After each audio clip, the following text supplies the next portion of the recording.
Item B, 421 South Milpa Street was continued 1 week. Item C, 203 Ladera Street was postponed indefinitely. Consent on November 21st was reviewed by Paul Zink and Chris Gilliland. Okay. All those in favor of the minutes as reviewed, please say aye. Aye. Against? No abstention? Okay. Motion carries. Motion to open the November 28th minutes. First by Dawn, second by Paul. Okay, for consent calendar today, November 28th, we had item A, 818 North Voluntario Street was continued to the staff hearing officer. Item B, 520 East Yananali Street, got a project design approval. Item C, 401 and a half Old Coast Highway, a review after final was continued 1 week. Consent today was reviewed by Keith Rivera. Great. All those in favor of the minutes, please say aye. Aye. Against? Motion carries. Thanks. And that brings us to item D, announcements, requests by applicants for continuances and withdrawals, future agenda items and appeals. Do we have anything by staff? Chris Gilliland will be absent today. Okay. That's all I have for announcements. Okay. Thanks. Mr. Chair, I have one announcement. I mean, I just wanted to inform the entire ABR that I did make a request to have a subcommittee formed using primarily historic landmarks commissioners because the actual issues have come up there more often. But the issue with respect to mission tile roof is one that I think also comes up with the ABR. There have been some roofers that have contacted me, as well as some inconsistencies in the way mission tile roof is being installed in the city. The HLC wants it to be installed in a certain manner to mimic an old type roof installation with double starter cores and using some types of detailing that mimics an older type roof. That hasn't always happened for properties within your jurisdiction or buildings that are designed in mission style with terracotta roofs. So I thought it was important for us to get the specifications very clear because just stating mission tile roof can mean a lot of things. It can mean a lot of things with respect to how it's installed, what color blend, and so forth. Mm-hmm. So that's one area that I'd like to have ABR represented so we can understand how they're to be installed. And we're continuing to having some struggles with handrail extensions. There are some new enforcement requirements that are being applied by building and safety staff to get permits issued, and they're asking for extensions to loop around. Well, your typical Spanish ornamental ironwork has it more of a decorative type lamb's tongue terminations, and so we're having problems with what's been accepted in the past and what's now being rejected as not meeting those code requirements. So we'd like to sit down with the architects and go over exactly what the solutions are to get both the terminations that we want and also the extension details, or else it's going to turn into a very difficult solution out in the field, and we don't want that to be solved in the field. We want to go in specifically with those details approved by this board. okay. And then the last is fireplace terminations also are being brought up. Again, we often have certain things spec'd out by the architects, and building inspectors are rejecting them because they don't meet the ICBO rating requirements for terminations. And so we'd like to go over those type of conflicts. So those are the three areas that we see as staff that need some clarification. So I believe Chris has asked to have Don continue since Dawn be here next year. and that's the second announcement. I'd like to invite you. I guess next week will be Chris's last meeting, and we'd like to have a little going away cake for him to celebrate his 8 years that he's been on the board. So we thank you for don't that, have sir. to. We typically do that when you put your time in. We're going to get you a nice cake going away. So be here next week. Okay, thanks, Amy. Any other items? No? Okay, subcommittee reports. We don't have any now, but Dawn and I will have one next meeting. Okay, with that, that brings us to the first item of the evening, end of general business, and first item is 800 Cacique Street. New item, public hearing. It's 3:10, we're almost there, we can start.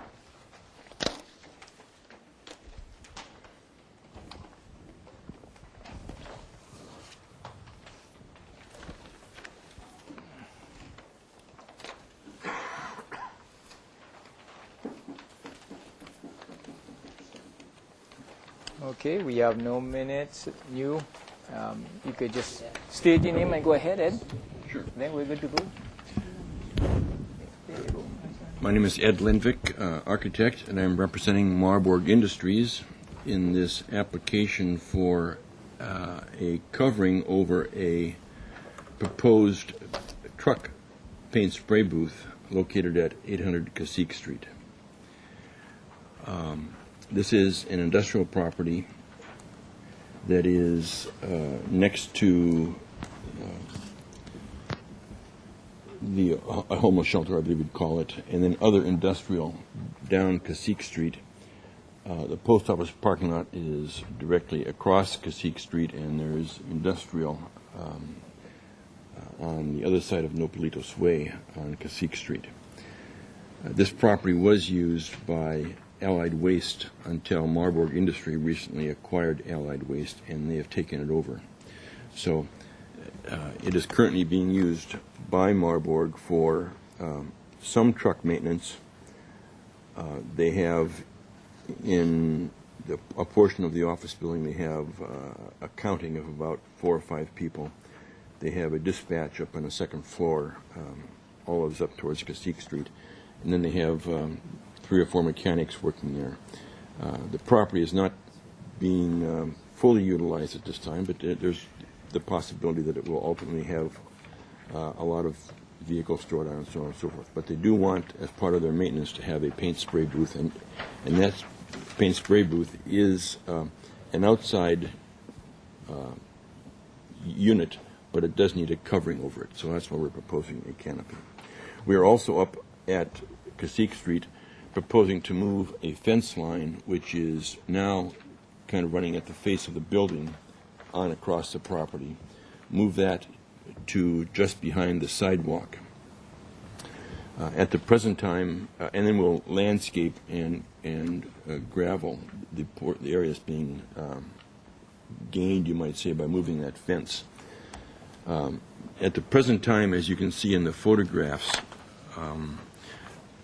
the front of the property is currently used for parking between the building or building line and the sidewalk. People park their vehicles there, and it's kind of an inappropriate place to park vehicles. The other properties on Cacique Street have their fence line at the back of the sidewalk, as they are across on the opposite side of the street as well. So this is more or less consistent with what's adjoining, at least with the exception, of course, of the shelter facility. The building is a 2-story building. It's existing now, and what we're proposing to do is basically from the stair area across the balance of the building, put a canopy up almost at roof line, and then the paint spray booth will be located beneath that canopy. So I'll pass the photos around. We do have... That's the rear. Yeah, the stairs are right here, right now, and so the paint spray booth, and there should be I was hoping there would be a picture of the spray booth in there. This is a photograph of what the spray booth will look like. There it is, approximately. And here is a drawing showing that paint spray booth, which will be sitting outside. This is not exactly the spray booth that will be there, but it's so very, very close to the one that will be here. This is the one that was proposed for the property. Okay.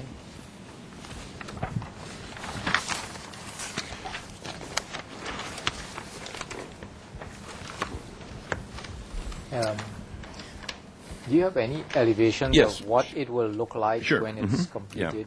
there's landscaping in here. This on sheet 2, you will see the existing fence which is on the property, which will be moved out to behind the property line. And you'll see we're coming to, within 2 or 3 feet of the back of the sidewalk. The interim space will be used for planting. As you see in the photographs, there's currently a lot of bougainvillea planted on this existing fence. And what we intend to do is replicate that along the fence line that's there. You'll see there's some nice street trees along that street frontage. And we will be landscaping that in front of the office portion and graveling what's behind it. This is a plan of the existing building, the maintenance bays on the ground floor, maintenance bays on the ground floor, and then office on the second floor. And the spray booth goes in at the rear, and you can see where the canopy is covered. So what we're doing is, this is a side elevation, there or there, and a very, very shallow slope, because I've got some height clearances I got to deal with, and I want to keep that new canopy structure at or below the parapet line of the existing building. So we're coming out with a very shallow slope. There will be columns supporting it. There will be a fascia turn down of the same material as the corrugated roofing, which will simply go down and cover the continuous beam that's in that location. So you can see the spray booth there behind the new columns that are supporting the canopy roof. There will be an exhaust system that exhausts heat and fumes out through the canopy roof and above the adjoining roof as well. So you can see on one end is a roll-up door. The other end on one end there's a pair of doors. The other end there's no opening at all. Okay. And then, as I say, the landscape plans are in here. I think that the first sheet is probably irrigation. Mr. Cunningham had a meeting with the planning, and he thought he might get down here, but we're not seeing him, so he's not here. So we're replanting the bougainvillea along here, planting the area in front of the office, removing the asphalt from this whole area, handicap parking at this location as close as we can get it to the building, bike parking in that location, gravel there and gravel there. Okay. All right. Yep. Excuse me, seeing the landscape architect is I'm going to have to step down. Step down? So Okay. I apologize, I didn't realize until just now. Okay. Thanks, Keith. Okay. Maybe you could answer questions if they have any. Okay, with that, anyone in the audience, this is bring it back to a public comment. Anyone in the audience? No? Seeing that, close public comment. Bring it back to staff. Yeah, I just noticed the project description doesn't include those rear 2 parcels were paved many years ago, and they never formally have been reviewed or approved. So please take a look at that too. There's some bougainvillea around the rear of it. So let's just make sure we get that in the scope of this project so that can get approved and taken care of. As I understand it, the owner before Allied Waste, I'm not sure who that was, but another trash company, paved these 2 parcels in the back here, and without benefit of city approval. So as part of our application to the city for this work, we are including the legalization of that storage area, paved storage area at the rear. Okay. Do you have any photos along here Sure. that shows us what? I don't know if they were included as part of the original photo submittal package, but I do have some extra ones here. This photo right here is taken looking this direction. And in reality, these trash dumpsters are sitting on the adjoining parcel of land. Marburg has a lease for about 1 year remaining on this building, and so that's why you'll see these units stored back in this paved area back there. This photo here is looking down this property line, and you can see the row of oleanders that are running back along that property line. Railroad tracks and then Fess Parker's hotel across the way. This photo right here is, I believe I'm standing here looking along that property line. Yeah, I'm looking along that property line. This photo right here is looking down this property line right here, as is that photo right there, looking down that same property line. This is another photo which happens to be looking down this property line. And I took that picture to show you that because this is currently being used as a lease by Marburg, people are driving in and parking, here. There's no separation between that large parking area. But I think that may ultimately end up being separated once they give up that lease. They have no need for that building and will give that up I see. more than likely when the lease terminates. Okay. All right.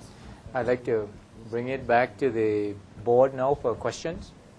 And Dawn, since you are on the first to go. Yeah, I had a question. So really, the rear elevation or the south elevation of this paint booth is going to look something similar Well, to just an exposed. Yeah, booth? this is what it will be. It won't have all of these structural elements on it. It will be a relatively smoother That's the top. facade. Well, right. here's the elevation, yeah. Right. Here's the Yeah. elevation. Right, So right. top elevation really that's just the roof line. Right. Looking So down. the right side elevation, these are lights. Yeah, what you see here is there's probably a very thin skin forming the walls of the paint booth, and so a light fixture is actually punching through that skin, so it's flush on the inside. So you see that light fixture right there? Right. I understand what those are, and I see where they are here. Right. I'm just wondering what I'm going to be looking at as. You're going, As as we saw in the exterior elevations. Well, you Go won't back to you won't see anything from the street. I mean, this No, is all. I know. Yeah. Yeah. What you're going to see is galvanized metal building. Let's see that again. That is. See, you can see the galvanized metal building. Hold on a second. Gary, I think was talking over here. Did you want to? Do you have a question? So you'll see the galvanized metal building, which is sitting behind the column line that supports this roof, and that's at the back of that building. So you won't see these lights here. Sure. Well, if you were standing back in this yard back here, looking this direction, sure you'd see them. You won't see a light fixture. You'll see these. You'll see the case Okay. that encloses the light And fixture. so this is what when you're Sure. saying the galvanized. Yeah. That's this, Yeah. and you'll see the case. All That's this- why you're showing the case, yeah. the box. All this structure is galvanized metal. Okay. And we're not intending to paint that or do anything with that. And I say this is a thin wall or a single wall construction, and the light fixture, which is maybe 6 to 8 inches deep, then is flush on the inside, but it sticks out on the Yeah, outside. I understand. Yeah. Okay. Okay, that's it for me. Okay. Paul? Just curious where the gravel area is. Mm-hmm. Relocating the wrought iron fence from one side to the other side. Right. Will that gravel area be accessible to parking No, from the you interior? can't get to it. It's There'll be two the building's fences? in the way. Well, just like where this accessible parking space. The handicap space, right here is being created new. Right. And so we're moving. This is where the curb cut is, and we're simply moving the fence line. So is there any reason why people can't continue to park? This is all building structure right here. That's that wrought iron fence that we're relocating from here to here, right? Right. So will there be a physical obstruction? Do you have? Yes, There was a photo. The building is there. Let me just see if I can find quickly a photo which would show that.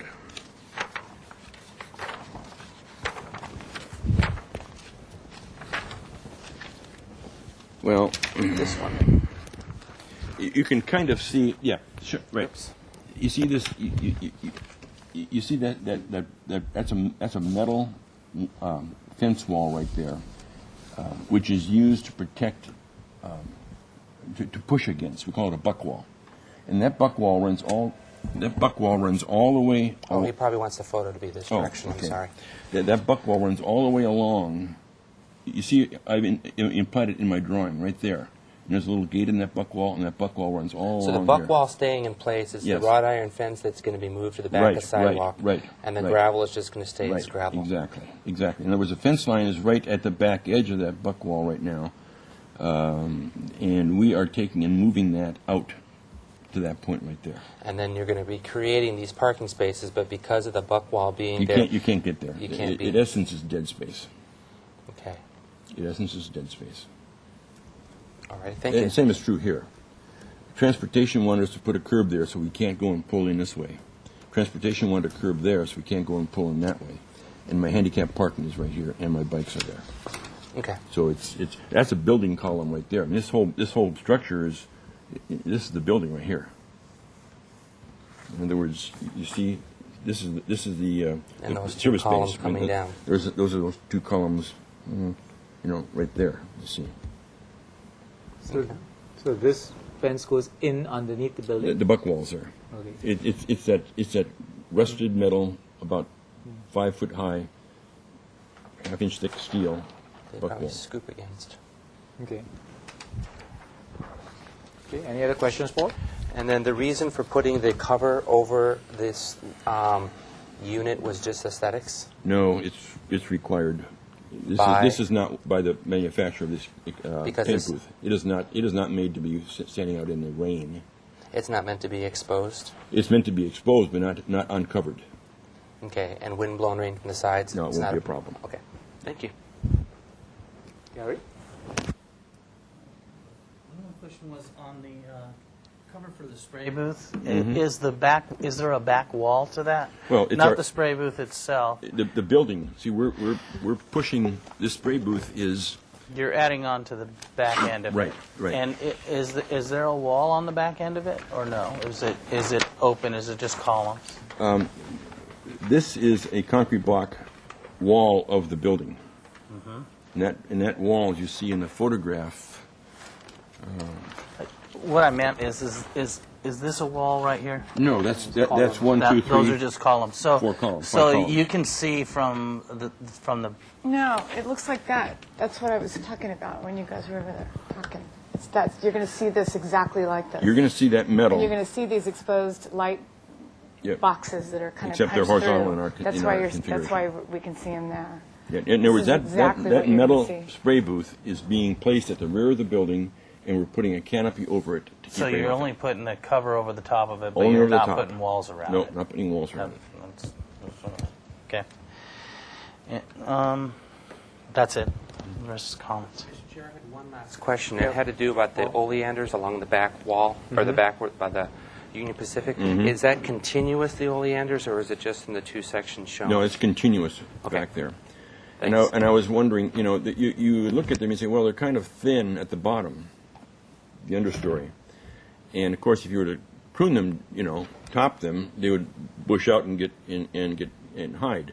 But I think they're better tall from the standpoint of what you may or may not be able to see from, the Fess Parkers Hotel.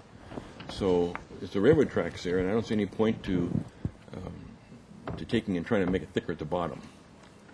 If you saw that in the photographs.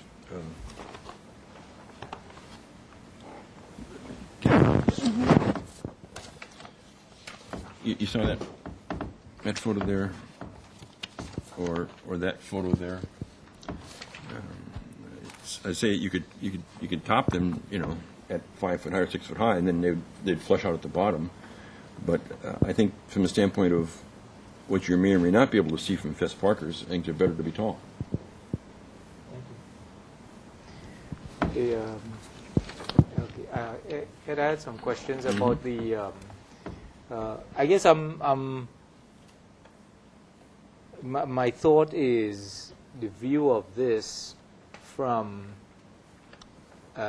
Fess Parkers, I guess, on the upper levels of whatever second story they have or stuff like that, looking down on this, and then secondly for passengers coming on the train, which is a double height train, looking over here into the yard of this and then looking at this structure and, possibly the sun even shining on this, this steel stuff.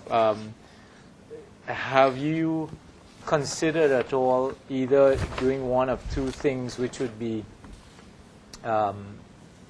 possibly adding here a couple of trees that might modulate this view of this, or secondary, between these columns that support this roof structure, having some sort of, even if it's just down to a certain part here, some sort of screening that you can put on these columns coming down. Well, I have no problem adding some higher story elements, trees or whatever, on the property line.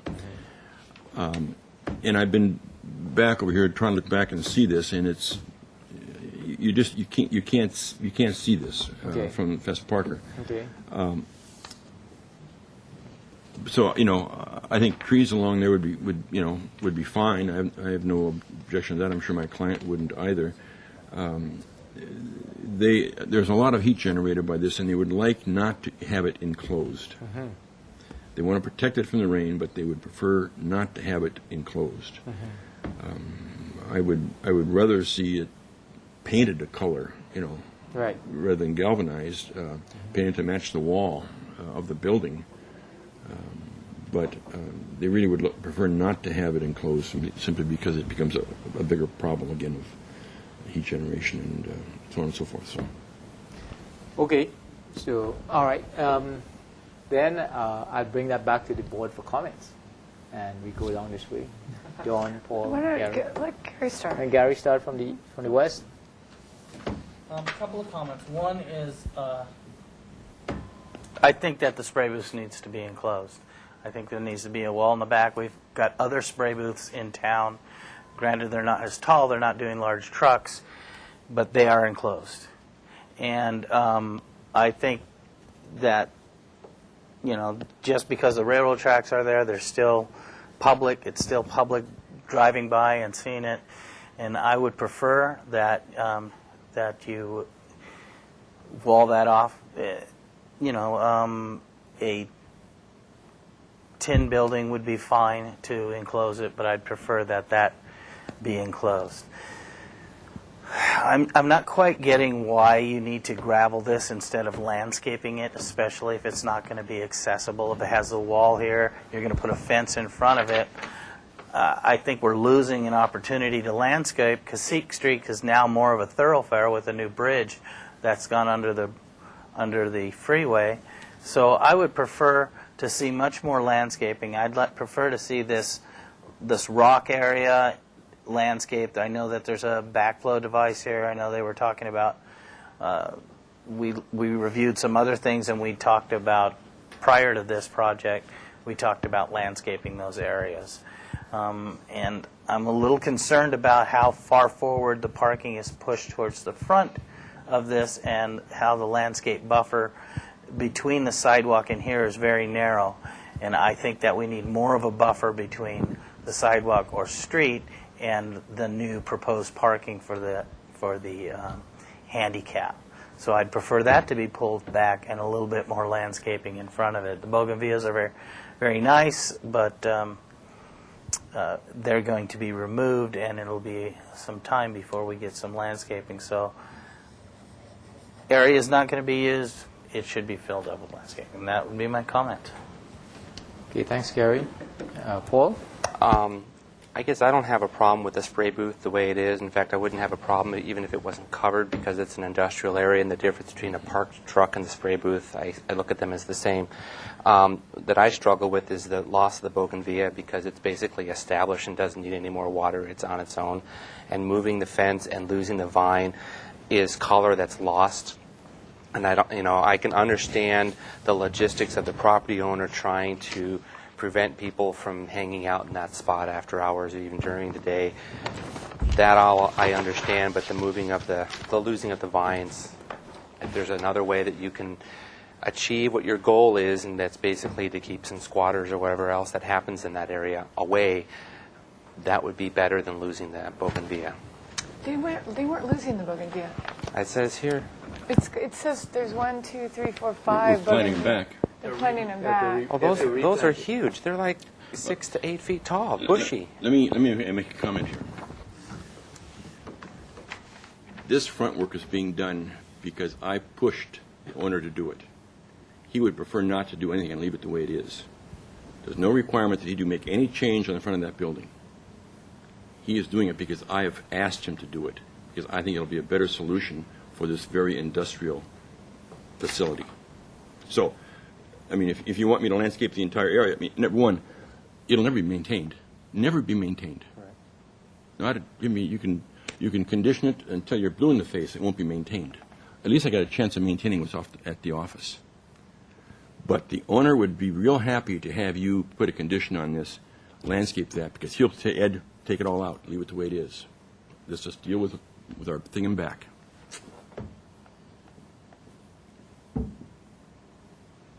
Comments. I'm okay with the thing in the back, and I'm sad to see the loss of the color, the established landscaping. I am too, but I think it'll come back. It'll be an improvement there. But the neighbors aren't a problem. I mean, I've only seen 1 or 2 people sitting in this area adjacent to their building. It's, but the problem is, you got all that parking, all the cars there. It's dumb. What the city will do, transportation will do, is they'll say, you can't park there. You can't park there because you can't legally drive in here within 20 feet of the back of the property line. So we'll say, fine, we'll put a curb up and keep people out.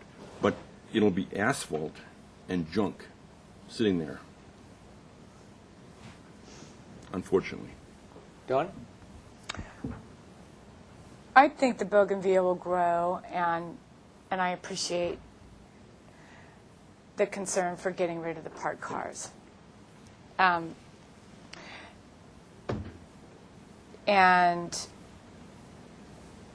I think that I'm not really liking the paint booth look, only because I think that it is a public view from the railroad tracks, and that I think is overlooked. And just because this property is only seen from, just because the booth's only seen from the rear of the property, to me doesn't exempt it. If it was exempt from ABR, I could see just not addressing it. But I think that a solution would be, instead of painting it these colors and leaving the galvanized finish exposed, I would prefer to see the money being spent on a green screen that doesn't enclose it or provide a building around it, but just a lightweight framework that would support a green screen that would eventually be covered with landscaping, and then paint everything green. Okay. The back lot will be full of trucks, dumpsters, and roll-off boxes. You'll never be able to see this from a railroad car. When the operation gets going, this back lot is going to be full of roll-off boxes, whatever. It's a storage facility. It's a storage facility. And again, I sympathize with the green screen, and I think it would be a logical solution in a different situation. But again, here, this is an industrial application. Yeah, I understand. I totally understand where you're coming from, and I'm struggling with it because I just look at anybody coming in with this and saying it has to go to ABR, and then we're looking at it. Yeah, but you'll never see it from any place. And Literally never see it. You won't see it from here, from there. You won't. But you will see it from the railroad car. No, you won't. Do you have any photos that show the railroad tracks? I'm looking for them, and to me it just looks like the railroad track is right there. It would be seen from the person on the second cab of a railroad car, which is this. Maybe. Yeah, Maybe. and that's I guess one of the points that we worried about. And I'm just trying to come up with a solution that won't cost a lot of money, and not building anything, a new structure around Green it. screens aren't cheap. But you're already building this framework. You're already building these columns. right? That's something that is comes as that's a one unit. manufactured product that comes and is set up in place there. But you and have I'm putting columns. 4 columns out there, or 5 columns, and putting a roof over it to keep the rain off. I'm not. work This with all 5 comes as a disassembled. That's what I mean. You're building the structure that surrounds it. The columns you're building. So Not these are. I'm not building these. With these one, I'm not. I'm building those. whether that it are- looks like this or not, there's only 5 of them. Okay, so it looks No, like no, that, this right? is part of the. This is part of the paint spray booth, not part of the yeah, structure. well, what Dawn is the just canopy. saying is there'll be 5 There'll be columns 5 outside columns. of this that exist. And I'm trying to come up with a solution that doesn't cost a lot of money, that would be an ability for me to approve it. If it was on the back of the building and there was a provision in the ordinance that said it would be exempt from ADR, then, but we review buildings all the time, and people say, oh, you can't see it from anywhere. And in this case, you can see it from the railroad, and I don't know if you can see it from over here. You're saying that we can't. I'm just struggling with approving it the way it is, and I especially don't like an orange-green galvanized kind of combo. I just think that's, what did we say before, putting lipstick on a pig? I kind of, at that point, if everybody else is going to go for the steel, I'd just assume it's just be steel. If everybody else can go for it. I may be the only one that doesn't Okay. like it. I don't know. I'm struggling. Thanks, sorry, Dawn. I'm sorry. Okay. Ed, what is this? What is the vine pocket? How big is that vine pocket? And what is that distance on the property line that the fence It's, sets back? let's see if it has been pinned down. It appears to me to be about 2.5 feet, probably. And So 2.5 feet. The pocket is 2.5 feet deep. right, running Right. along that entire length. There. Okay. I thought he had a detail of it. Okay, so all right, just let me come back here. I just coming up with what I think is what my feeling of the approach could be for consideration is that you are opposed to putting anything here because you're saying in effect it's not going to make any It'll never be difference. maintained. Okay, here if you're saying that the Bougainvillea is going to be here, right, and that will pretty well cover the fence over time. Correct. If that is done properly, in time it should cover the whole fence, Right. right? So from the property line. So at the very minimum, I would say that these pockets should be at least 1 every 8 feet.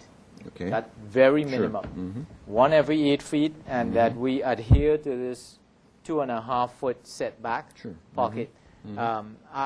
Personally, I would think that this would be a trade-off between you saying that what can and cannot happen here. The big thing for me is that you present to the public a true screen that can work, and it would have to have an irrigation system to water those plants. Otherwise, I'm pretty comfortable with the rest of the other stuff, but that would be key for me to not go any further with this. Sure. The other I part believe of there's a this, irrigation plan in here, but we can take an. well, yeah, I'm just going to say it requires an Okay. irrigation plan. Sure. It needs a spacing of 1 every, at least at minimum every 8 Okay. feet, and which is more than what you have now. So Sure. you're going to have to amend that. Yep. The other thing is that if this is, and it's industrial, it's highly industrial, it's a kind of a waste facility. I mean, I'm not opposed as to how you want to run this. I see options. I mean, I see that you could put if it's a heat, you could put like a removable perforated screen that you could remove to service it, and the perforations would allow the heat to come out, and yet because of the perforations, people won't be able to see it, and it would cast a shadow, and it would present a nice overall look. If you're opposed to doing that, I'm not opposed to it. It's well, here, this is one option. The other is that I would more prefer to see that if all of this is going to be used in an industrial fashion, that I'd be more flexible here, but you present a much better proposal here, landscaping-wise, along here, where you probably have a tree once every 25 feet with proper irrigation, and the type and size of tree that the city can approve. Okay. Because that would then free you up to do whatever you want with all your trucks on inside. You then present to the public a nice treed landscape, and I think it keeps that cost down as having to interfere with that cost and micromanaging the building as such. That's reasonable. But I think you really have to do this well, Okay. and you really have to do this well, because your approach is that nobody will see things. Well, you need to guarantee to the public that that's the case, and that would be more my approach. So I don't know how it goes wrong with the others, but if you guys could comment for me, it would help. I think that was a great proposal if the applicant is accepting. What size tree would you sort of see? A 24-inch box or 15-gallon? What size tree every Depends 20? on the tree. Depends on, and the variety would be based upon their selection because there's really no street You know, tree I per would se. like to just say that I don't know because I'm not that. Okay. But I mean, if you have more experience, I'd be happy with you noting it. But I would say to the landscape architect on the board that we would like to see a significant type of tree and size that would give us that in short time with proper irrigation. Or a hedge. No, I think a hedge is not going to get to the scale and the height. You know, a hedge will only get so high. So I'm more that they keep the hedge that's there, or even make it thicker and have these trees every so often. Because I don't want to see, you see through the fence and you just see these tree trunks every 25 feet. I think you have to have this green along the fence and still have these trees. So that would have to be part of it, that they maintain a green fence of sort with these trees. Seems like that'd be more expensive. Gary. Just to bring a little bit more discussion, I know that we're seem to be focusing heavily on the rear portion of this property, adding a lot of trees in the rear portion of the property, and the public view from this one is really from the front.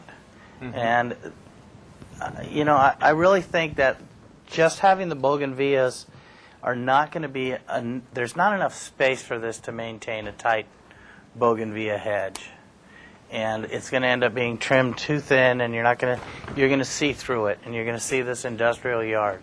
I really think that we should focus a little bit more on what's happening in the front of this building right here. Either adding some canopy trees in the area where they park, so it's not used for equipment. There's the bougainvillea hedges there now. And I like trees. those, but Any those are back here where they can be maintained and where they can grow. But when we start getting within 18 inches of the area, a bougainvillea can't really expand the way it needs to expand. I think we were 30 inches at least on that. Well, it doesn't appear to be 30 inches, but it may be. But in any event, I don't think that there's enough space here for it to be maintained to this standard right here that's there. And, you know, we could have our landscape architect look at that when he's back. But I really think We have that the in landscape these... architect here now. I really think that there should be a tree in the gravel area to prevent that area being used as a staging area or something where vehicles are going to go in there. Well, what's And- wrong with it being used as a staging area? Why are you saying that Because the it property owner doesn't- cannot use his industrial property in an industrial manner? Because if it his does- property is because drained at it- the street.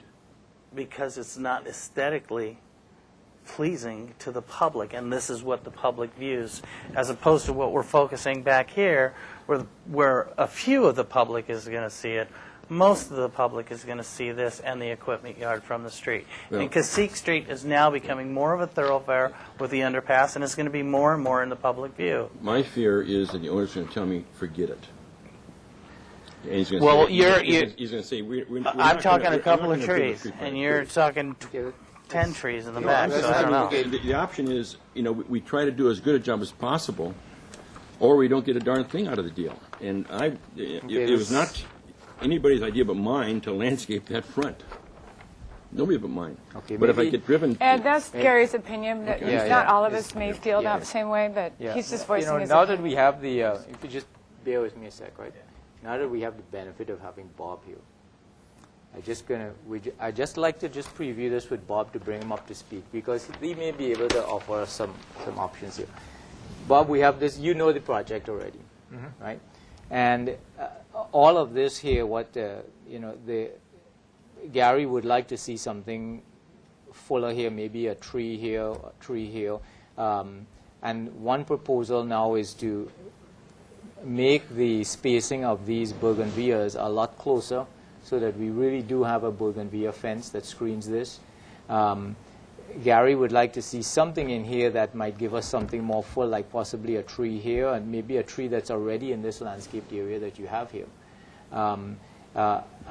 In addition, that we would like to see appropriate tree spacing here at least once every 25 feet or so, in addition to this green hedge that you have here, to block this innards of this, allowing this to be developed in any way that is most welcome to the owners of this thing. But we'd like to see this from the approach of the second story of the trains coming and going, and the public in that regard. I think this one is kind of, everybody's kind of fallen into the same kind of agreement with this here. Do you have anything that you can add in this area? Well, Let me interrupt here. sure. Okay. I mean, look at the street trees we have along here. Yeah, knowing that. Yeah, Bob knows that too. well, right? these- Yeah, these street trees are going to get a lot bigger than they are.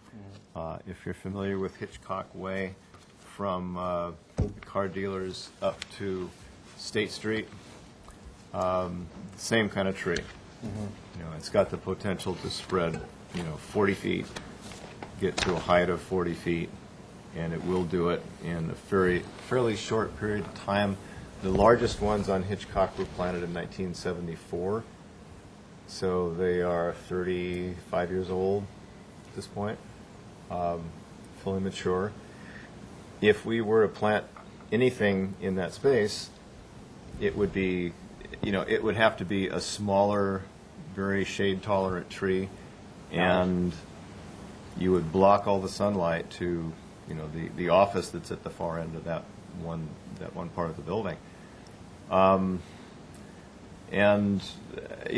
This is not a required setback. It's a commercial property. Industrial property, They could build, the building all the way out to the Right. sidewalk. Right. If there's an issue with regard to pruning the bougainvillea, we might want to suggest a different kind of vine. The trumpet vine would do it. Star jasmine would do it. The only attraction to bougainvillea is it's got thorns, and people aren't likely to climb over it. But Well, there are other vines that'll do the job. Yeah. Or we could just build a wall there, although a wall wouldn't be that good for the street trees. So I don't see the point of planting additional trees there. I don't think the street trees will be would be doing any new plantings a Right. favor. I mean, ultimately, it's going to be shaded. I've seen taller trees and smaller trees trying to coexist, and generally speaking, the smaller trees just end up dying off because they've got too much shade. So Okay. I don't think it would be. Thanks, Bob. beneficial. Gary, my approach would be is that just to make sure that they leave enough gap here for that bougainvillea to propagate well and establish itself, and make sure it has the density there. And, I think it needs more space where the parking is, to how close it is to the sidewalk. And I'd like to know what No, the I mean- dimension is for one thing. Well, the width of the planter? if we could get if we could, determine what that is and give it enough so that we can really get an established bougainvillea to the thickness that it would, get, and it won't be a hazard to walking on the street here. I think that would be the idea. Let's just do that. We can push that fence line back a little more. and make that happen. And I think that would give, that's nice More red nice. and green wall, and the rest of it. And I'm not too. I think that would do the trick with these trees. So the reason why I'm taking these pains here to try and run these over with you, it's just the four of us here to make this decision, and we need to get a consensus here to move this thing along. And I'd like to just My move it comments along. are, I like the way we're going with the vine, increase the spacing, and provide a 30-inch wide planter like we talked about. I don't have a problem with the rear, so I'm not going to, I'm sorry. Well, it's pushed. You can hear me. The vines are fine. The back, I don't think there's a need for the extra trees, 25 feet on center. It's not that much of a spacing. But if that's something he's willing to do, let the oleander get taller. It's an industrial area with parked cars. So I don't feel the need to push him on the rear and the extra trees. But if that's up the way other members of the board want to go, that's fine. Okay, I think we've heard everything. I'm open to a motion. One of you will have to open and second it. And the motion is, this is going to be for design review or project design approval. Back up for a second. Can this go to consent? Yes, it'll go to consent. That's because I don't know what we ended up with the paint colors, and that's where I was hesitating. So I'm going to leave that off my motion. My motion is for two items. One is that the applicant is to provide a 30-inch wide planter at the front where the wrought iron fence is being relocated, and to plant a vine at 8 feet on center, providing irrigation.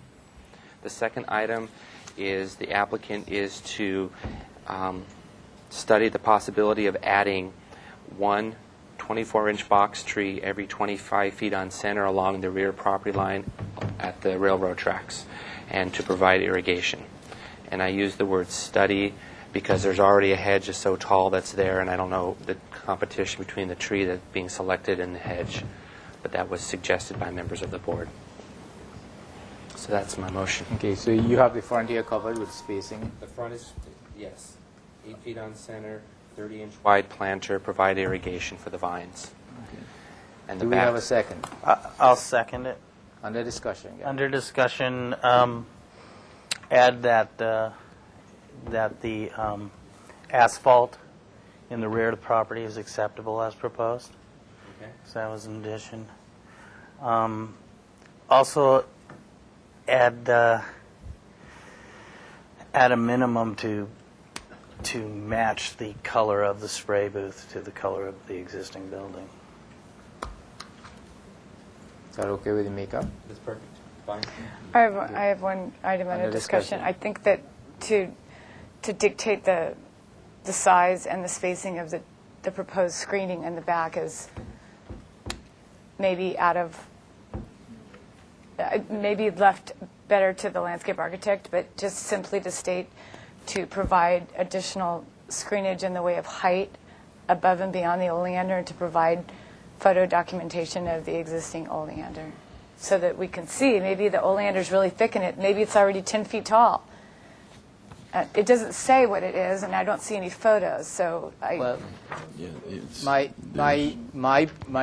under discussion, my proposal would be is that there'd be wording in there to the landscape architect on the board at consent that the applicant would provide appropriate screening with trees and hedge, and that they would come up with the proposal for the trees and hedge that has an irrigation system. And if that were in there, I would support it. If it's not, I feel strongly about the trees, I would not support it. And you're fine, don't worry. I mean, Gloria, doesn't bother me. It's just did that you I hear feel what strong. Chris said for a modification? And that was for the rear, and I'm fine with that. And so is Gary. Okay. All right. Dawn, you want to add anything? All those in favor of the motion, please say aye. Aye. Against? Motion carries. Thank you, guys. Thank you Appreciate very that. much. I'm not sure what of this is mine. I think we need to keep one copy of everything. Everything? Good. You got a copy of that. Thanks, Hadley. Thank you much, guys. Appreciate it. Okay. Is extra? Extra giveaway? Thank you. Sorry you kept your Keith. Man, for one item. Yeah. I wouldn't have done that if I knew we had more than two. Okay, that brings us to the second item of the evening, 517 West Figueroa Street, 340. We're running 20 minutes behind. The old days. So that means you're on the hot seat. This is a new item, public hearing. You're gone? I was wondering. Oh, okay, Gary. Back to 4.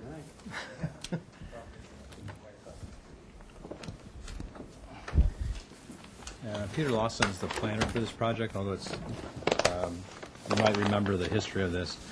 He may or may not be running down right now to give you a little speech about where it's at. So let me start. My name is Mark Winke. I'm the architect for the project. Chuck McClure, landscape architect.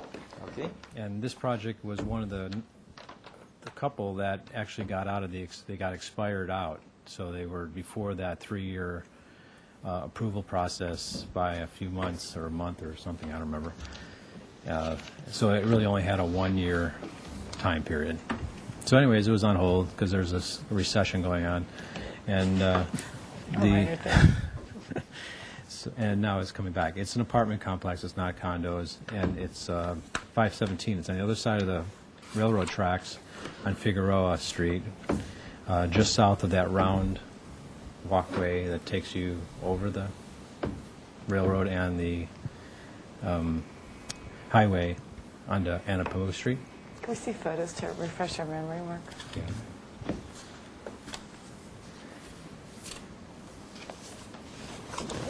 Let's put the site plan here. You should have the site plan right away. Photos. So here it is here. This is Carrillo. Oh, yeah, that's a good thing. Carrillo Meigs. Carrillo Meigs 101. San Andreas. And that's the project here, and there's a big ravine in here. And So there's a bunch of, or a few older homes, single-family small homes, and there's a number of larger R3, R4 zone apartment complexes, both across the street, this way, and then behind and around the corner. So basically, and this is, so it's along the railroad. That's why it's kind of, at this point, charmed or named as Railroad Lofts. It has a large lot. What happened is part of the lot was bought from the railroad, and the other part was an arroyo that was an existing lot. They were both too small, but combined they're actually quite large.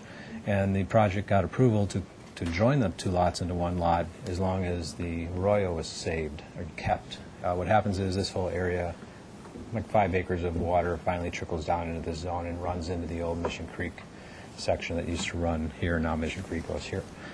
So at that point, that's fine. We have the setback. We have the Planning Commission setback 33 feet off the property line. And there's an actual arroyo that has a series of ponds, which we'll get to in a second, that the water comes into and then settles in, goes to the next pond, settles in, goes to the next pond as it makes its way down. It really won't really look like ponds. It'll look like kind of a stacking series of bioswales, which will finally come into this zone here, which is down in the old creek bed, which is has a huge sycamore tree and other natives. And so the neighboring property is really steep in this corner where you see the green triangle. And the owner of the house and that neighboring property has talked with Steve, the owner of this property, and they're going to kind of plant that out to make it a little bit nicer also with some riparian type of planting. All that said, this project was approved with preliminary approval, same basically shape, 2009?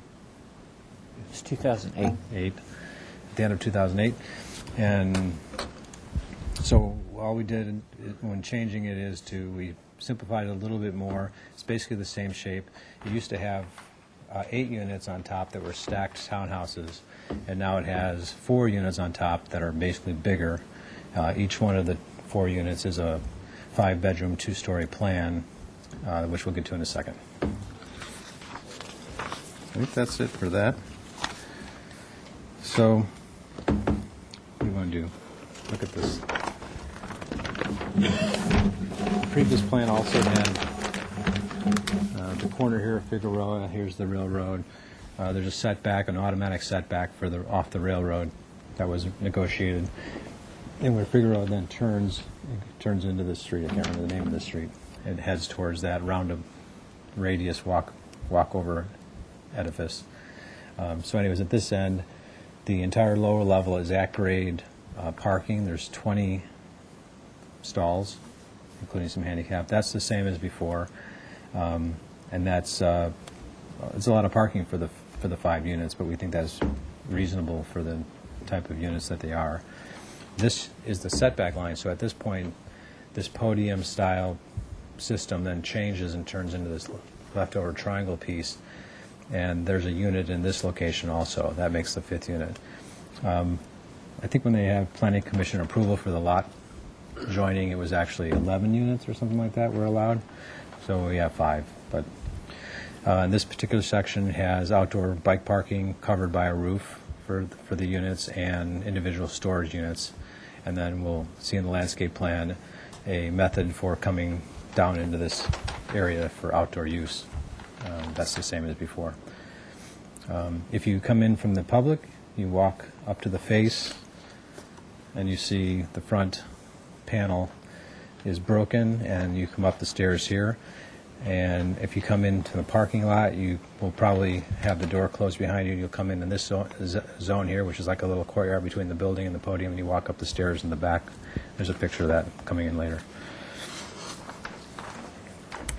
That's kind of the overall plan of it. It has the design effect that it's an older railroad building that may have been built along the railroad for that typology, and has been converted to lofts.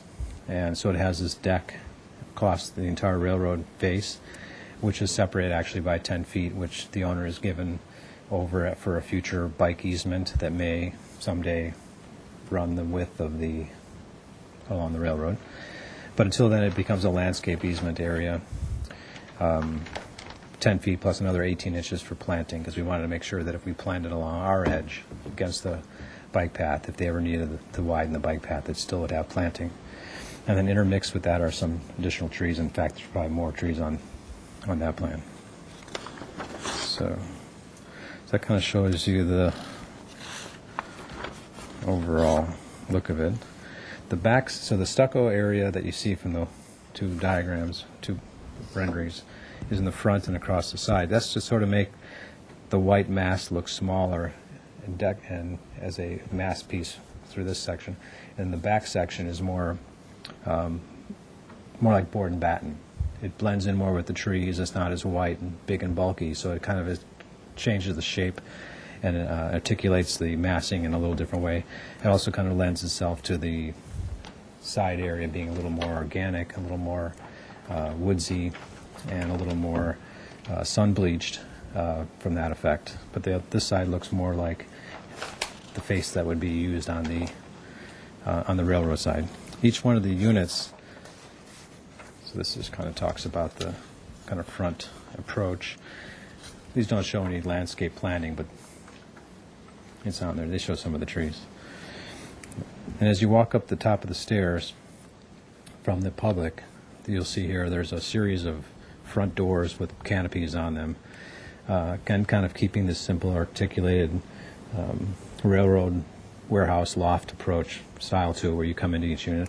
So each one of you walk through this area, which is on the next plan, I guess. And you'll have little gardens, so to speak, and outdoor areas in front of each unit. So you have a break, you come through the break here, and you kind of have your front entry area. And then this unit, this bedroom here, has its own kind of private area. But basically you have these series of separations between the public walkway and the private zone. And those have planter type areas between each one, and you can kind of see that here with these brown-ish plants in this rendering. Those would be basically, we haven't really figured out exactly what, but plants that could survive in a potted plant environment. So each one of the units is here, here, here, and here. It's basically an entry part, a walk-in, stairway to the second story, a kitchen, dining room, living room, and this room is either a bedroom or an additional room for family room or whatever they want to use with it. Each one of those is the same, and then this unit is a 3-bedroom unit with basically, it has access on the first level, which gives it the accessibility, adaptable unit status, and then it has a big open living room, dining room, kitchen space.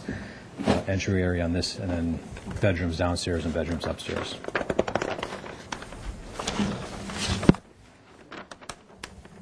And upstairs, basically, it's not really the purview of the board, but I mean, basically upstairs is 2 bedrooms on each section.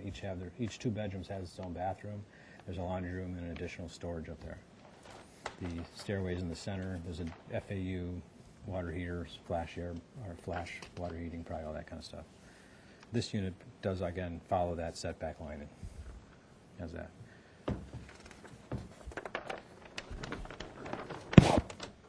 Oh, yeah, there's the bigger plan. Again, they're apartment buildings, so they're very, I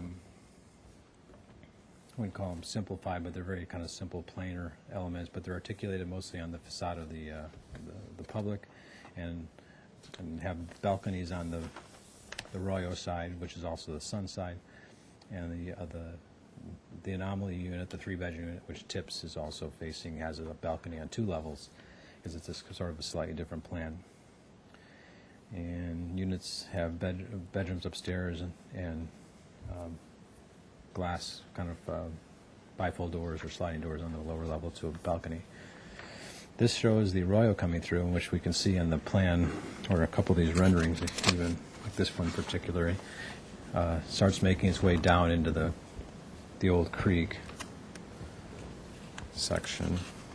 And so the side here, this is a parking lot, so it needs to have ventilation on 2 sides to ventilate it without having to be mechanically ventilated. And so the articulation on that side is basically, again, a darker mass of board and batten style on top of the mass of the parking podium, which is in concrete block. And then this unit is like 32 feet long or something, 14 feet deep. So they're actually kind of small. And I think there's a plan here which is bigger, or section, I mean. I think you've figured it out by now, the actual, yeah, this one here. That basically tells the story of the section through the site with the railroad on one side, the fence with vines on it, on this particular part, the future bike path, the 18 inches of planting, additional planting, the podium and the entry area, the units here, the solar panels on the top, the existing topography is shown like that, and the parking garage below, which is at grade. And here's the arroyo, which is basically a bioswale, which is being used to filter and clean all the water from the surrounding area before it gets to the creek, which is what all bioswales do. And I think that's it.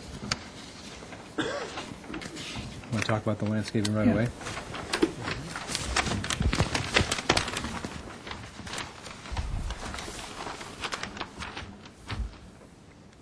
So you can see the sort of the ponding and the pooling. There's this whole series of them, and we'll step down into the arroyo. Here's the giant sycamore, and we'll add a few new sycamore. So really the whole thing becomes about water, cleanliness. There's a little bit of relatively ornamental landscape here. The trees that Mark talked about along that side. And then here's this ramp that comes down to a decomposed granite outdoor area, and you can see there's some nice seat walls, and then here's some tables to show some scale and place to hang out outside. And there's a few things we want to change. We're showing vines growing on the building here, and we've and since 2008 we've kind of rethought that a little bit. We'd like to omit that, and there's a few species changes. For instance, this existing oak has died since 2008, so we'll replace that. And there's just a few tweaks we want to make to this plan, but in general, this is the direction we think we'd like to go. Okay. Just a quick comment. We don't have our landscape architect with us, so we might have to just go that round with him at some point. Okay. Mr. Chair, I'd like to offer some staff comments before you take the Sure. public comment. Okay. Go ahead, Tony. So the agenda says comments only, project requires environmental assessment. I had a meeting today with the case planner for the previous project, Pete Lawson, and also our staff environmental analyst, Michael Berman. And the previous project had a thorough environmental review. They did an initial study and prepared a mitigated negative declaration and asked for an archaeological report, et cetera. And staff's comfortable accepting all that environmental review that was done for the previous project. One thing that's new is the stormwater management program requirements, which the applicant has considered that. We would just need to see the calculations and documentation to support that prior to a final approval. And the other thing, that previous preliminary approval was in 2008, and another thing that's new in our municipal code that happened in 2008 is the project compatibility analysis that we have on the wall over here. So for new projects of substantial size, we like to get your comments into the minutes regarding those considerations. And with this project, we'd like for you to look particularly at number 3, appropriate size, mass, bulk, height, and scale.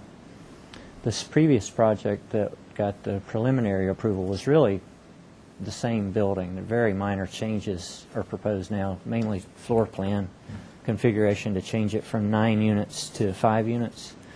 So consider whether this project's size, bulk, scale, et cetera, is appropriate for the 5 units. And also consider that the parking requirement for 5 units is 10 parking spaces. And how many parking spaces we have? They're proposing 20. 20. Yeah. Okay, thanks, Tony. Okay. So I'm going to open it up to public comment. We have one public comment, Tim Mason. You could step forward and you could go right here. Just press that button in the middle of the microphone and proceed here. Thank you. Go right ahead. Yeah, my name's Tim Mason. I own the property at 1113 Walnut, which is 2 houses away from this project. I'm sorry I didn't get involved in 2008, but looking at the plans today, there's a number of items. Basically, I don't like anything about it. Number 1, it says the scope of the project, but it doesn't say the purpose. I have never seen a 5-bedroom apartment or ever heard of one. Number 2, if you're doing 5-bedroom units, to me, you're setting it up for a halfway house. It's some institutional purpose. It's not a residential unit. The style, that's commercial and industrial. It's not residential. That area along there doesn't represent anything in Santa Barbara. The density of the thing, the size of the thing, they're producing 23 bedrooms. If you have 2 people in a bedroom, 46 people, that's 46 cars. They have 20 spots, that's 26 cars on the street. That's a huge problem. Once again, the biggest thing is that's a residential area. I know it's high density, it's R3, a lot of apartment buildings around there. Basically, they're 2 stories. This is an institutional building, not a residential building. I just see no way that this thing can and should be allowed to be built as it's designed. Thank you. Thanks, Tim. With that, any more in public comment? With that, close that and bring it back to the board for questions. Keith.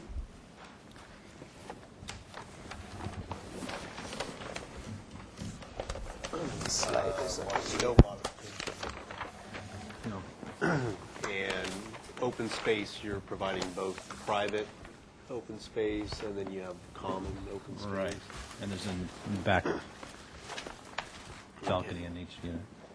And just roughly how much on the ground open space do you end up with on the site? Probably 2,000 feet. Something just rough from shooting from the hip. I didn't measure it. That sounds right. That's how big a lot? How big is the lot? It's all on the front page. I'm not 10,000 sure. something. Okay, so, gives me an idea, 20%. Okay, no further questions. Okay. Thanks. Excuse me, Mr. Chair. Yep. I was away from my seat. I meant to jump in to mention a public comment letter that we got from Gerald Sullivan, Senior General Attorney for the Union Pacific Railroad Company. We emailed this to you. I don't know if you had a chance to read it today, but the railroad has concerns about development adjacent to the railroad, safety concerns, and also asks that you require the project to include a 6-foot vandal-resistant fence on the property boundary to keep the general public away from the main line tracks. So I have this letter available. Thanks, Tony.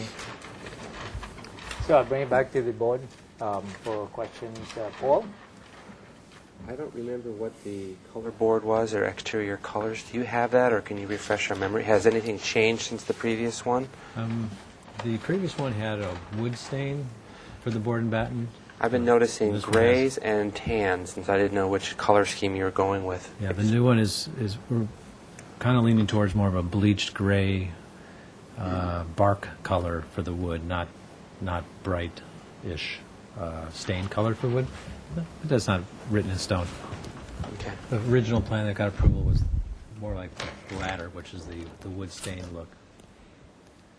Okay. Thank you. That's it. Dawn? No question. No question. This question, Mark, the height of the building is still the same? Right. Yeah.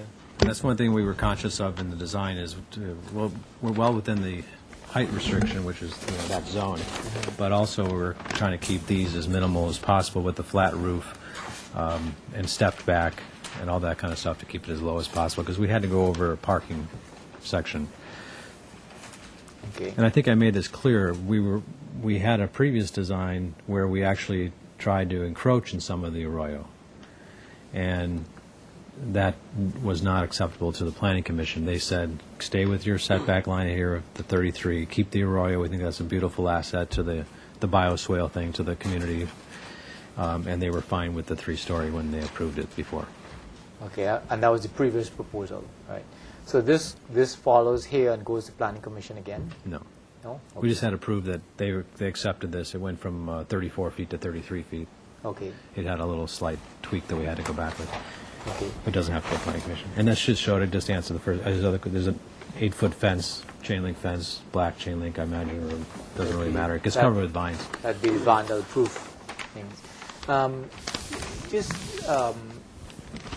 reminded, the previous proposal, this material that you have across here, what's this material now? Now it's That- board and batten, Okay, as wood board and bat painted a dark dark gray color. yeah. And then this is a substantial overhang with deep reddish color, maroonish, whatever, reddish color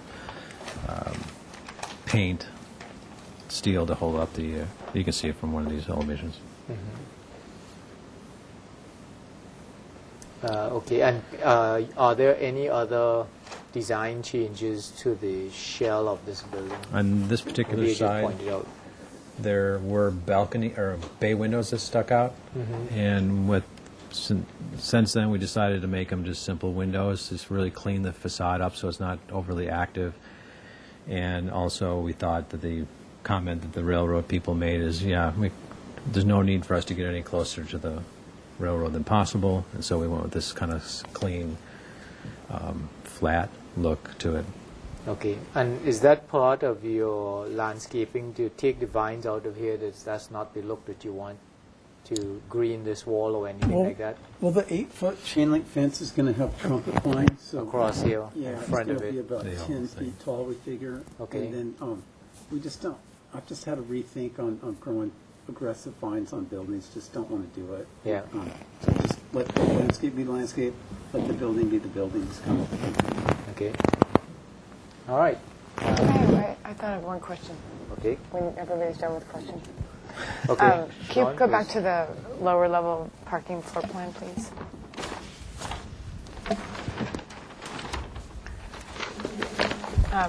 My question is whether or not you could lower the parking. The way it's set up now is that this ceiling height below the beams was 8'2", so no. No, I know the way it's set up. I can read the plans, but I'm just wondering if there's any way you could lower You mean sink the it as whole you drive in? the whole building. There's certain height restrictions with like getting from point A to point B and getting up into here, and this being in the floodplain if it gets any lower. So those sort of drove the beginning of it. So we don't think so. We made the ceiling height as minimal as we could for the ceiling height of the garage. But isn't that right? May I add some information? Sure. This is Steve. Okay. Rosen. It's just state your name for the record. Steve Johnson, owner and applicant. My contention is the floor of the garage could be lowered. We originally had a semi-subterranean approach, but our planner was not in favor of that. The consideration was a potential for runoff in a major storm. A semi-subterranean floor would flood. The flood level comes up to about 63 feet. I think that elevation is at 64. If you lowered it, it would potentially flood, and grease and whatnot would then spill into the swell. That's like a 1 in 100-year likelihood, but with the increasing concern, the planner felt, don't do it unless you absolutely have to do it. Right. Okay, thanks. You have another question? No. Keith? Just one quick question, Mark. Acoustic studies with the railroad and open space, is there any? Yeah, that's why this continues all the way to this point. This actually is a wall that protects this area for the decibel level to be lower than 60, I think it is. How about the second floor private open spaces? So the second floor private open spaces we're kind of worried about those in the sense of they're not the primary spaces, but sometimes the interpretation on the code was, well, any space, whether it's primary or not, had to be 60 dB. So the wall itself, which is on the next plan, when we crossed this bridge before, the wall itself was at 36 inches, and there was a 2-foot strip of glass that protected it from sound all along that whole barrier, which you can't really see from that. But you imagine a 2-foot glass. Okay, so that's what I'm going is, so there is some sort of glaze. That was our answer to the question, and it sort of satisfied the building department on that regard. But there was still some possibility that didn't even need it. Actually, the funny thing is the railroad is not the driving factor. That's intermittent noise. It's the highway. Freeway dealer. So is it in or out right now? we haven't been to the building department in a couple of years, so I don't know. My guess is that we would end up putting it in if it was a restriction that would require it for these outdoor areas to be usable. Because I think it would be nicer to have it a usable animated space than one big open dock. And then, as we all know, sooner or later people would bring their chairs out there anyway. So, but that was our solution, and didn't want to make the wall any higher here and make it just so then you stood in and looked into looked into a wall just for the sound in the highway. But Okay, thank you. Good. Thanks. I have no other questions, so I'll bring it back to the board for comments. And let's start with Keith. You're right on it. Yeah. Let's talk about site planning. I think the site planning is the appropriate layout, and I like the configuration of the open space and how the water management works with the topography and everything. So I think all that's definitely in the right direction. Just kind of looking at the elevations, I like the general concept of having kind of two different fields one facing the highway and the railroad, and the other facing the open space. I think I'd like to. I think the overall mass, bulk, and scale is not totally out of whack, but it's somehow, I think, the regularity of the continuous, roof elevation all the way across, and the regularity of the fenestration kind of works to its disfavor as far as mass, bulk, and scale. I think I'd like to see maybe a little more articulation on the street elevation, perhaps a bigger kind of bay element that breaks up the plane a little more. And I don't know if these two different materials could be thrown out of plane a bit, just again to give it a little more articulation. So I think one, a little more articulation to the public face, and then on the railroad side, perhaps, excuse me, not quite so planar. I think some of the ins and outs that are happening on the first floor are pretty successful, but I think I'd like to see maybe some of that translated to the second floor in some manner, and perhaps some variation in the parapet. I don't know. Along those lines of the roof line, since this 3-bedroom unit is kind of the odd man out and sort of the head of the whole composition. I don't know if that gets a different roof treatment, maybe a pitched roof or something, but something to kind of terminate it and maybe vary it. And then kind of similarly on the open space side, I think just the regularity of the patterns and the fenestration there, it's kind of overemphasizing the size and the bulk of it. Looking at the previous scheme with the smaller, more units of smaller size, seemed like there was a little more articulation that was beneficial. And then there's, I think the garage base, the way it breaks out on this side, and it has a kind of certain formal logic. It's kind of evident here with the mast and everything in the podium, but just something about this all being a continuous plane here. It's almost like I want to see these as legs articulated somehow with a different material or something, so that it just, again, doesn't look like just a perforated plane. So I guess in general, just looking for a little higher level of articulation to break up the mass, bulk, and scale, and the regularity of the rhythms a bit. As far as the parking, it seems like 20 spaces for the number of units you have makes sense considering the unit size. So I think from all those planning aspects, it makes sense. I think it's just another level of our architectural articulation. Thanks, Keith. Dawn? Yeah, I absolutely agree. I think that what you had in the previous proposal, Mark, is lost completely with the uniform walls and lack of delineation of the individual units. The other proposal had a little sloped roof over each one and a vertical dividing line visually and in plane of some sort between the individual units, so that it didn't look like a dormitory.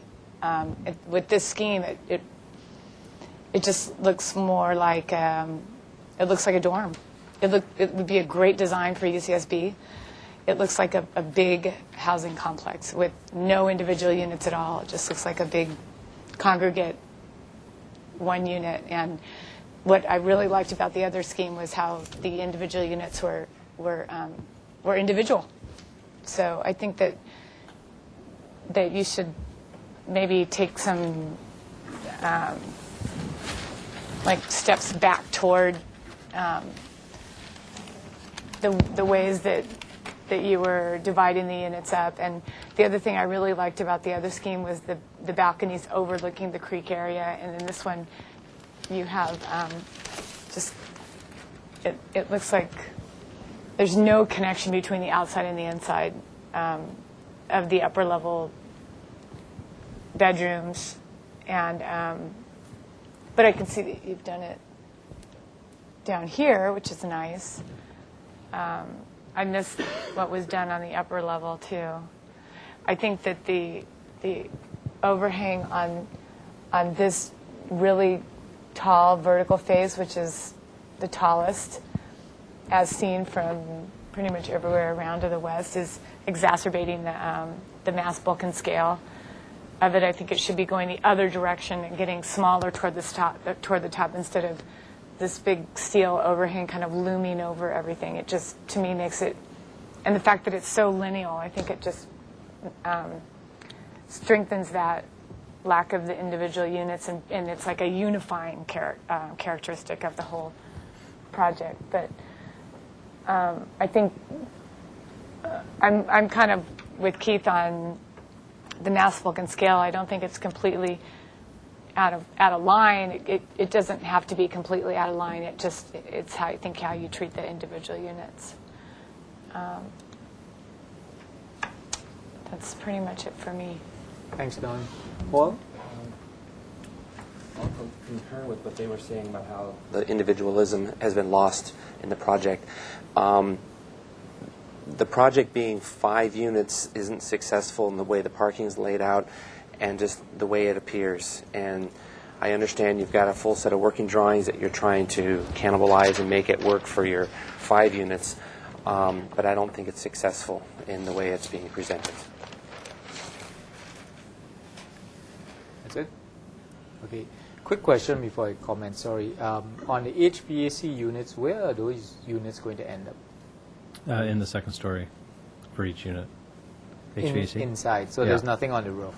No, okay. So far, there's just solar panels and skylights on the roof. Okay. So, pretty well, size, bulk, and scale, we've gone, I recall this project pretty well. I'm pretty comfortable with the location of where this is and looking at the style that it's gone into. So that's not an issue for me. I do feel that the comments of the other board members have made resonate with me. And however, when I look at the previous one, I have to say that the simplicity of this eastern elevation as it faces the track at this level, I really feel comfortable with personally. I think it has a level that, even if you play with it a little bit more towards doing the other things that you have to, still feel it's very close in that realm that I have a comfort level there, just because it's on that track level. I do feel that one of the things that the last project had was it was able to, by either the coloring or the vine work that was on the wall or whatever it was able to separate this more into a plinth of sorts. And then this masters was on top of it. And that kind of read through a little bit on the elevation of the street too, which I think helped it. This plane here with this line and this here presented more of an element that came forward of, I guess, off of this. And I guess what I'm more trying to say is that I would prefer to see in the coloration or the detailing of it or the finishes that's what it does. It makes this element in here be the unit that's sitting on either this podium and this face that comes out a little bit to articulate it. So it could be just in the coloration of that being the same as this and this, that it gives it that 3-story kind of feel, as opposed to this 2-story sitting on the plinth with this little bit of screening in front. So what I think Dawn pointed out too, where you get this more flat face across here versus the old, it's the same kind of comment in that the articulation of being able to see that in depth and some sort of division helps the building if you can get there. That's where it would be very helpful. And it's the same thing doing it this way. I do feel that this particular portion here is maybe a little weak at the top when you consider what the mass is that's below it.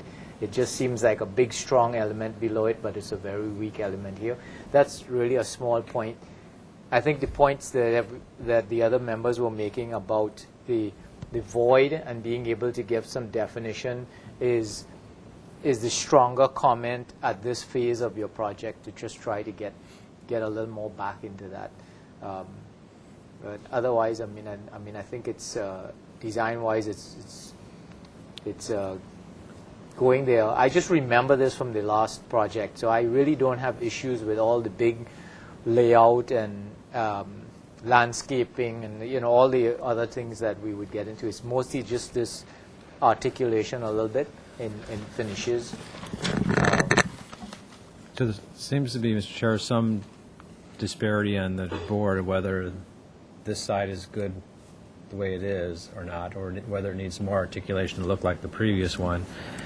There seems to be consensus on this needs to look more like 4 units, not 1 unit. There's, the methodology of trying to create breaks or architectural pieces that separate that. That seems clear. It sounds from this side. Yeah. That sounds consistent. Actually, I don't think anybody said how to break this up. No, Chris said he liked it. I know, but nobody's telling you how to break it up or how to express individuality. I just think it needs some individuality. If you can figure out a different way and keep the simplicity of the elevation and still provide individuality instead of it looking like there's 1, 2, 3, 4, like 10 units, then somehow this project, to me, should look like it's 5 units. Did you want to make a comment? Or That makes more sense. That was a good way to put it. For me, maybe. I'll follow up on what she says. I don't like the project the way it is because it looks like it's a 10-unit project and it's not a 5-unit project. So it needs to look and have the articulation of a 5-unit project. So it needs to have some breakups and some lowers and uppers and some kind of way of breaking up the mass. That's what's missing. Okay. Mark, you had any other questions? No one has commented on the 2 different materials, although I think you might have earlier about that. Because the old design had this stone, the plaster wall go all the way to the edge here.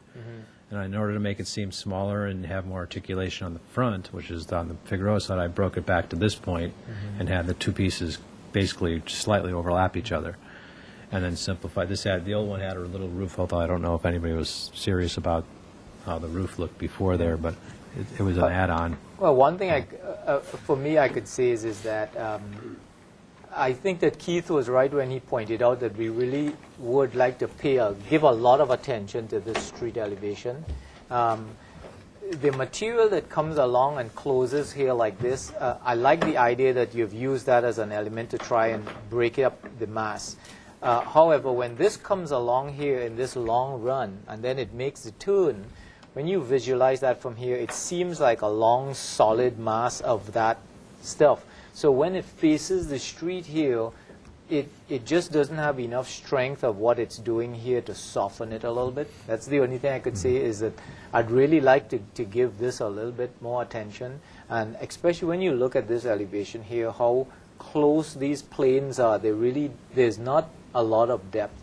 So anything that you could do in the whole, for instance, of the garage, and the materials to get that softness, to kind of soften it up, that's the direction that I personally would like to see you go in. Because I think if this did go back over and fully articulate the front as a stone or as a plaster element, and the other design had a break here, remember that?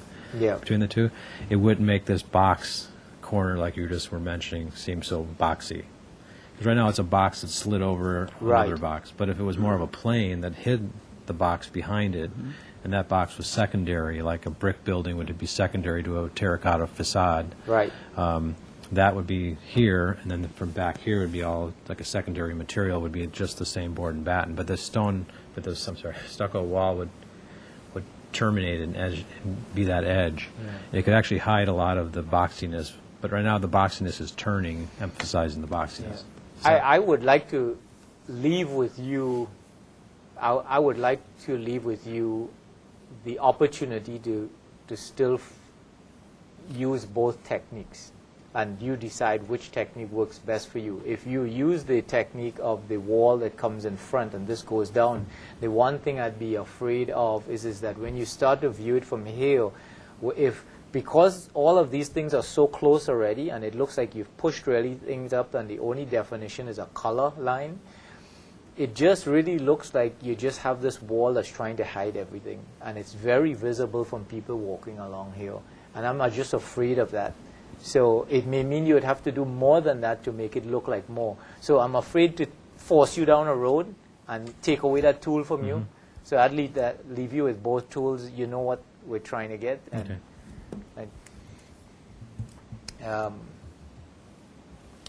Okay, with that, I mean, I think I'm open to a motion that might kind of sum up where we are. Every time, and I always look, I'm looking east. If you'd like to make a start. Ask the applicant, what kind of, would you like a indefinite continuance or? Well, I think we're out of time this year. Yeah, I mean, we only Because you have, told us we could squeeze in today. Well, not squeeze in. We have one more meeting on December 12th, and then we'll be back in January. Can we fit in 12? I guess you're not too busy. Yeah, I guess we'll do the 12th. Is that the next meeting? Mm-hmm. So whatever that means. so I'll take a shot at a motion. This would be for a 2-week continuance back to full board with the following comments.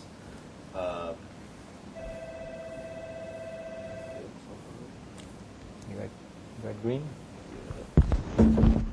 Yeah. So 2-week continuance back to full board with following comments. The board is comfortable with the overall site planning and organization of the site plan. Has the following architectural comments. Look for ways to add additional articulation to the facades that begins to define the actual unit, number of units and demarcation of units.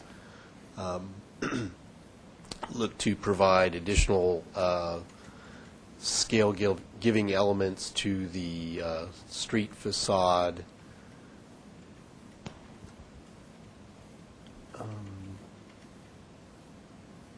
And I think consider articulation of the roof line to provide additional scale to the building. That's all I have. This is project compatibility considerations. Just a few. There's 6 of them, and there's kind of a question for each. Just a few words on each of them. Well, I'm not quite sure we're at the point for making compatibility findings yet, so I think we would leave that till next time. Okay.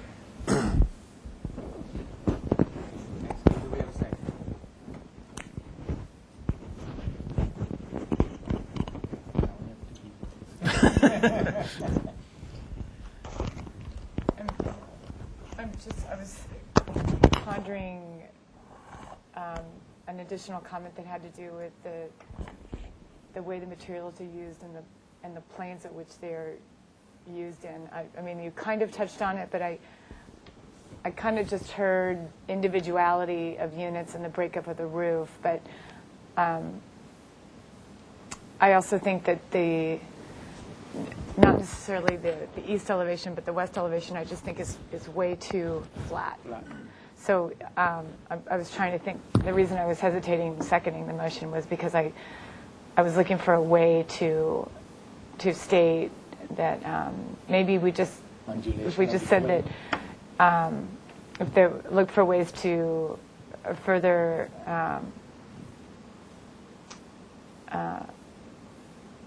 define additional three-dimensionality on I don't know. I'm just trying to. Can somebody help me think of a way to say that? I was just thinking of apparent, depth or to the. I guess I'm just looking at this elevation because I just don't think that this board and back going 2 stories with no change in plane, knowing that material and the sizes of the panels that it comes in and the sizes of the units and where you're going to have breaks and how you're treating those breaks. I'm just not so sure that that is the right material for that. And we've talked a lot about that particular elevation. So I just maybe something as simple as study the choice of materials and how they're treated, or and ways to modulate. Ways to modulate the. What we say is consider the material usage and placement to add further articulation to the facade and to break up the 3-story planes of the west elevation. Yeah. Very good. So we have So do we Wait have a a second second. on? Okay. Any more discussion? Paul? I'm not going to be voting in favor of the motion just because I think the size, bulk, and scale is wrong for a 5-unit building. It needs to be broken up a lot more than what's being discussed in the motion. I just think it's too big for 5 units the way it's presented. So, There'll be 3 of them. Fair enough. Okay. All those in favor of the motion, please say aye. Aye. Against? 1 against. Okay. Duly noted. Okay. Thanks very much. So we see you back here on the 12th. Okay. With that, I'd like to adjourn our ABR meeting for today. Good night, Santa Barbara.